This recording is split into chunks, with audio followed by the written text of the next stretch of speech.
ನಾನು ಹಾಗಲಕಾಯಿ ತೊಗೊಂಡಿದ್ದೀನಿ.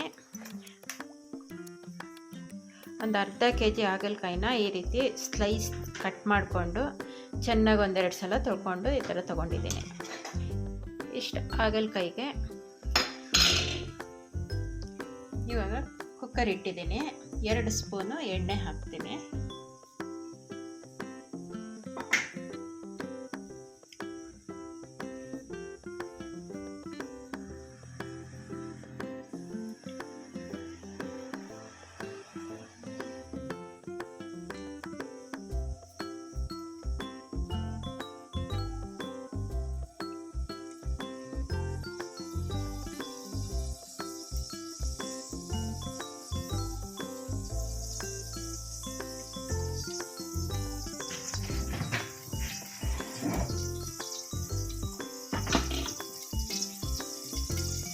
ಸ್ವಲ್ಪ ಎಣ್ಣೆ ಬಿಸಿ ಆದಮೇಲೆ ಇದಕ್ಕೀಗ 1 ಸ್ಪೂನು ಸಾಸಿವೆ ಹಾಕಿದ್ದೀನಿ, 1 ಸ್ಪೂನು ಜೀರಿಗೆ ಹಾಕಿದ್ದೀನಿ, ಅರ್ಧ ಸ್ಪೂನು ಅರಿಶಿಣ ಹಾಕಿ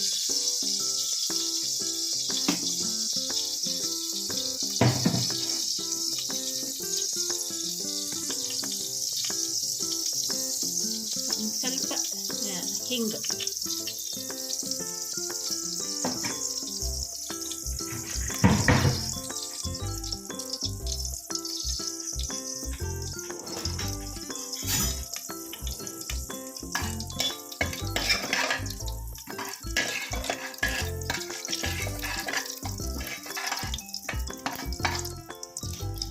ಇವಾಗ ತೊಳ್ಕೊಂಡಿರೋಂಥ ಹಾಗಲಕಾಯಿನ ಹಾಕ್ತಾಯಿದ್ದೀನಿ. ನಾನೊಂದು ಅರ್ಧ kg ಅಷ್ಟು ಹಾಗಲಕಾಯಿ ಚೆನ್ನಾಗಿ ತೊಳ್ಕೊಂಡು ಕಟ್ ಮಾಡ್ಕೊಂಡಿದ್ದೀನಿ. ಇದು ಹಾಗಲಕಾಯಿ ನೋಡೋಕ್ಕೆ ಇಷ್ಟಿದೆ, ಬೆಂದರೆ ಇದರಲ್ಲಿ ಅರ್ಧನೇ ಆಗುತ್ತೆ. ಹಾಗಲಕಾಯಿ ತುಂಬಾ ಹೆಲ್ತ್ಗೆ ಒಳ್ಳೆಯದು, ಶುಗರ್ಗೆ ಒಳ್ಳೆಯದು.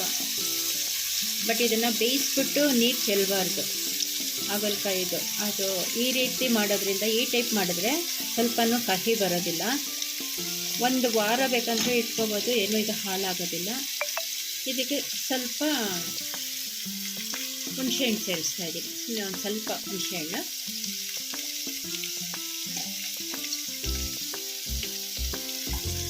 ಒಂಚೂರು ಬೆಲ್ಲ, 1-2 ಪೀಸು ಬೆಲ್ಲ ಹಾಕ್ತಾಯಿದ್ದೀನಿ.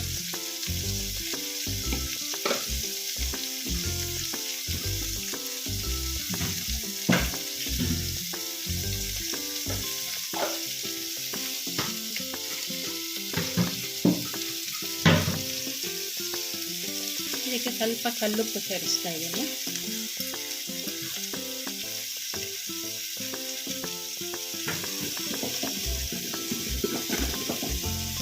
ತುಂಬ ಬೇಗನೂ ಆಗುತ್ತೆ, ತುಂಬ ಈಸಿ ಮೆಥಡ್, ತುಂಬ ಟೇಸ್ಟ್ ತುಂಬ ಚೆನ್ನಾಗಿರುತ್ತೆ, ಹೆಲ್ತ್ ತುಂಬಾ ಒಳ್ಳೆಯದು. ಇದನ್ನು ಚೆನ್ನಾಗಿ ಒಂದು 5 ನಿಮಿಷ ಉಪ್ಪು ಅರಿಶಿನ ಹಾಕ್ಬಿಟ್ಟು ಚೆನ್ನಾಗಿ ತಿರುಗಿಸ್ಬೇಕು. ಅದು ಸ್ವಲ್ಪ ಆಯಿಲ್ನಲ್ಲಿ ಫ್ರೈ ಆಗ್ತದೆ.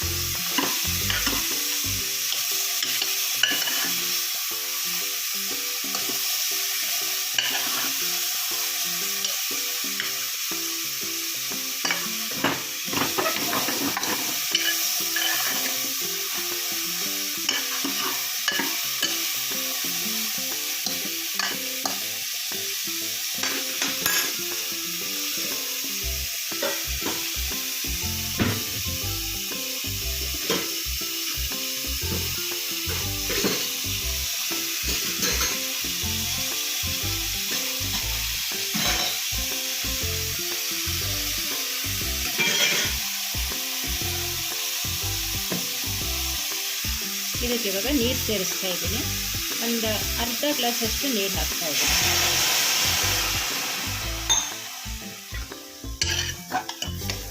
ನಾನು ಬಿಸಿ ನೀರೇ ಹಾಕಿದೆ, ಸ್ವಲ್ಪ ಬೇಗ ಬೇಯಲಿ ಅಂತ.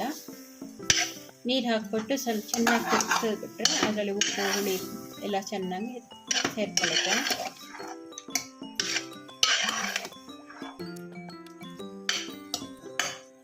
ಕಡಾಯಲ್ಲಿ ಮಾಡಿದ್ರೆ ತುಂಬ ಹೊತ್ತು ಹಿಡಿಯುತ್ತೆ ಬೇಯಲಿಕ್ಕೆ. ಅದಕ್ಕೆ ಕುಕ್ಕರಲ್ಲಿ ಈ ಥರ ಮಾಡಿಬಿಟ್ಟು ವಿಷಲ್ ಹಾಕ್ಬಿಟ್ರೆ ಬೇಗ ಬೇಯುತ್ತೆ.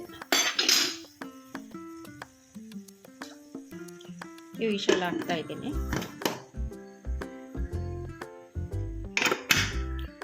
ಬಿಸಿ ನೀರು ಹಾಕಿರೋದ್ರಿಂದ ಬೇಗ ಬರುತ್ತೆ ವಿಷಲು. 3 ವಿಷಲ್ ಬಂದರೆ ಸಾಕು ಇದು. ಆಮೇಲೆ ವಿಷಲ್ ತೆಗೆದ್ಬಿಟ್ಟು ಆಮೇಲೆ ಸ್ವಲ್ಪ ಕಡಾಯಿನಲ್ಲಿ ಅದಕ್ಕೆ ಖಾರ ಪುಡಿ ಹಾಕ್ಬಿಟ್ಟು ಚೆನ್ನಾಗಿ ಫ್ರೈ ಮಾಡಬೇಕು. ಅದು ಫುಲ್ ನೀರೆಲ್ಲ ಹಿಂಗೋವರೆಗೂ ಚೆನ್ನಾಗಿ ಫ್ರೈ ಮಾಡಿದ್ರೆ ತುಂಬ ಟೇಸ್ಟ್ ಬರುತ್ತೆ. ಬಟ್ ಹಾಳಾಗೋದು ಇಲ್ಲ. ನೀವು ಒಂದು 2-3 ದಿನ ಇಟ್ಕೊಂಡು ತಿನ್ಬೋದು, ಬರೀ ಬಾಯಿನಲ್ಲೇ ತಿನ್ಬೋದು, ಅಷ್ಟು ಟೇಸ್ಟಾಗಿರುತ್ತೆ.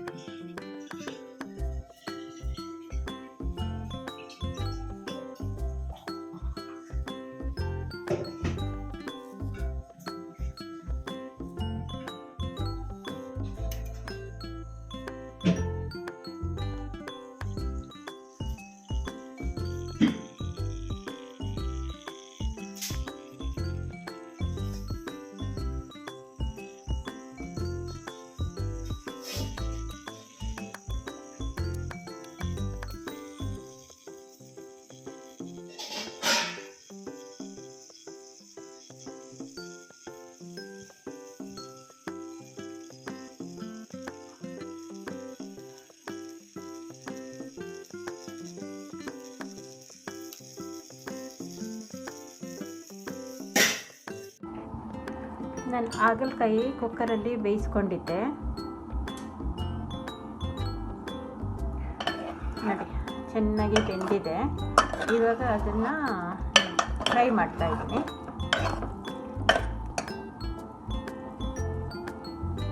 ಇವಾಗ ಒಂದು ಕಡಾಯಿ ಇಟ್ಟಿದ್ದೀನಿ, ಅದಕ್ಕೆ ಒಂದು 3 ಸ್ಪೂನು ಆಯಿಲ್ ಹಾಕ್ತಾಯಿದ್ದೀನಿ.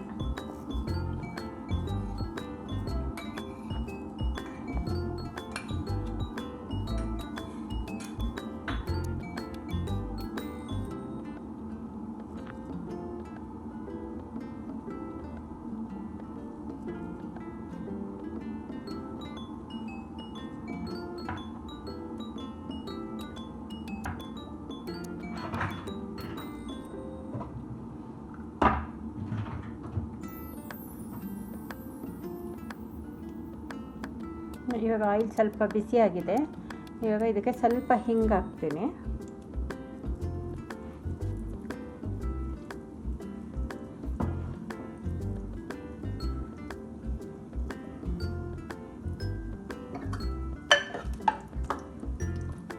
ಈಗ ನಾವು ಕುಕ್ಕರಲ್ಲಿ ಬೇಯಿಸ್ಕೊಂಡಿದ್ದ ಹಾಗಲಕಾಯಿನ ಕಡಾಯಿಗೆ ಹಾಕ್ತಾಯಿದ್ದೀನಿ.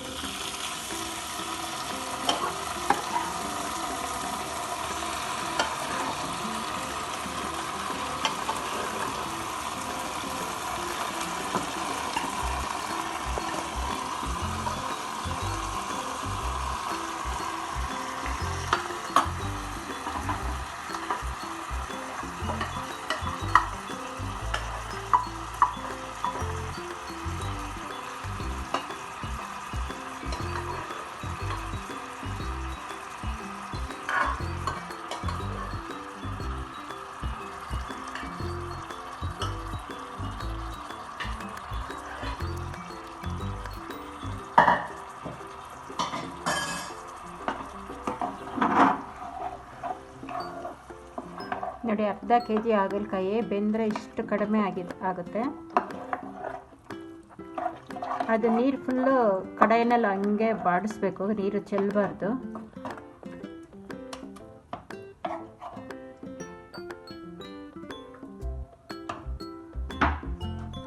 ಇದಕ್ಕೆ ಬೇಯುವಾಗನೇ ನಾವು ಆಲ್ಮೋಸ್ಟ್ ಎಲ್ಲ ಐಟಮ್ ಇದಕ್ಕೆ ಹಾಕಿದ್ದೀವಿ. ಇವಾಗ ಬರೀ ಒಂದು ಚಿಲ್ಲಿ ಪೌಡ್ರ್ ಮಾತ್ರ ಇವಾಗ ಇದಕ್ಕೆ ಹಾಕ್ತಾಯಿದ್ದೀನಿ.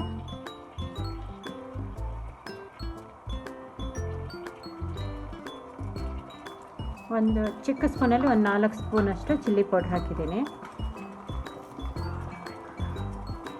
ತುಂಬ ಖಾರ ಬೇಕು ಅನ್ನೋರು ಇನ್ನು ಸ್ವಲ್ಪ ಖಾರ ಸೇರಿಸ್ಕೋಬೋದು. ಬಟ್ ಇಷ್ಟು ಅರ್ಧ kg ಹಾಗಲಕಾಯಿಗೆ ಇಷ್ಟು ಖಾರ ಸಾಕಾಗುತ್ತೆ. ಇದು ಚೆನ್ನಾಗಿ ಫುಲ್ ನೀರೆಲ್ಲ ಹಿಂಗಬೇಕು, ಖಾರ ಎಲ್ಲ ಅದಕ್ಕೆ ಚೆನ್ನಾಗಿ ತಗಲ್ಬೇಕು. ಉಪ್ಪು ಬೇಯುವಾಗನೇ ನಾವು ಹಾಕಿದ್ದೀವಿ, ನೋಡಿಬಿಟ್ಟು ಬೇಕು ಅಂದರೆ ನೀವು ಬೇಕಾದ್ರೆ ಹಾಕ್ಕೋಬೋದು. ಬೇಯುವಾಗನೇ ಎಲ್ಲ ಅದಕ್ಕೆ ಚೆನ್ನಾಗಿ ಹಾಕಿ ಬೇಯಿಸಿದ್ದೀವಿ. ಇದು ಫುಲ್ ನೀರೆಲ್ಲ ಹಿಂಗೋವರೆಗೂ ಕಡಾಯಿನಲ್ಲಿ ಹಿಂಗೆ ತಿರುಗ್ತಾ ಇರಬೇಕು. ಇದು ಫುಲ್ ನೀರು ಹಿಂಗಿದ ಮೇಲೆ ತುಂಬಾ ಟೇಸ್ಟಿಯಾಗಿರುತ್ತೆ ಇದು. ಹಾಗೆ ಬರೀ ಬಾಯಿನಲ್ಲೇ ತಿನ್ಬೋದು, ಚಪಾತಿಗೆ, ಪೂರಿಗೆ, ದೋಸೆಗೆ ಎಲ್ಲದಕ್ಕೂ ಚೆನ್ನಾಗಿರುತ್ತೆ ಇದು. ನೀವು ಇದು 1 ವಾರ ಇಟ್ರೂ ಇದು ಹಾಳಾಗೋದಿಲ್ಲ. ಎಷ್ಟು ದಿನ ಬೇಕಂದ್ರೂ ನೀವು ಇಡಿ, ಏನೂ ಹಾಳಾಗಲ್ಲ. ಬಟ್ ಫ್ರಿಡ್ಜಲ್ಲೇ ಇಡಬೇಕು ಅಂತಲೂ ಏನೂ ಇಲ್ಲ, ನೀವು ಹೊರಗಡೆ ಇಟ್ರೂ ಚೆನ್ನಾಗಿರುತ್ತೆ, ಇದು ಹಾಳಾಗೋದಿಲ್ಲ. ಪ್ರತಿದಿನ ಹಾಗಲಕಾಯಿ ತಿಂದರೆ ಹೆಲ್ತ್ಗೆ ಒಳ್ಳೆಯದು. ಆದರೆ ನಾವು ಪ್ರತಿದಿನ ಮಾಡ್ಕೊಳ್ಳೋಕ್ಕಾಗಲ್ಲ ಅಲ್ವಾ, ಅದಕ್ಕೆ ಒಂದು ಸಲ ಈ ಥರ ಮಾಡಿಟ್ಕೊಂಡು 1 ವಾರ 10 ದಿನದವರೆಗೂ ನಾವು ಯೂಸ್ ಮಾಡ್ಕೋಬೋದು. ನೋಡಿ, ನೋಡ್ತಾ ಇದ್ದೀರಲ್ಲ ಎಷ್ಟು ಚೆನ್ನಾಗಿ ಬಂದಿದೆ ಅಂತ. ಇದನ್ನು ಸ್ವಲ್ಪ ಡ್ರೈ ಆಗಬೇಕಷ್ಟೇ, ಬಟ್ ತುಂಬಾ ಚೆನ್ನಾಗಿ ಬಂದಿದೆ. ನೀವು ಒಂದು ಸಲ ಇದನ್ನು ಟ್ರೈ ಮಾಡಿ. ಇನ್ನು ಫುಲ್ ಡ್ರೈ ಮಾಡಿಬಿಟ್ಟು ಒಂದು ಬಾಕ್ಸ್ಗೆ ಹಾಕಿ ಇಟ್ಕೊಂಡು 1 ವಾರದವರೆಗೂ ಯೂಸ್ ಮಾಡಿ. Thank you. ನೋಡಿ, ಫುಲ್ಲು ಡ್ರೈ ಆಗಿದೆ ಹಾಗಲಕಾಯಿ. ಎಷ್ಟು ಚೆನ್ನಾಗಿ ಬಂದಿದೆ.